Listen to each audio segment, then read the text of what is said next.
I would like to ask you a simple question. One day, suppose you go out of your house to the office and your neighbor, without any reason, he abuses your mother.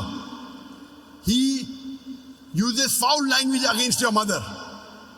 When you come back home in the evening and you come to know that your neighbor, he has abused your mother, used foul language against your mother, what will you do?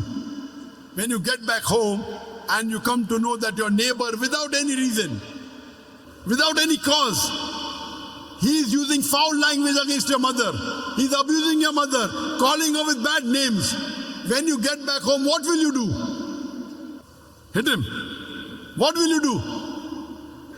Someone is saying we should fight him, we should kill him, we should break his neck, we should hit him.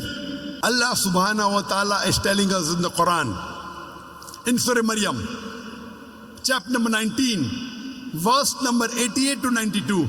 They, the Christian, they are using foul language against Allah subhanahu wa ta'ala. They say Allah has begotten a son. It is the biggest abuse you can give to Allah. It is the most heinous thing you can say to Allah.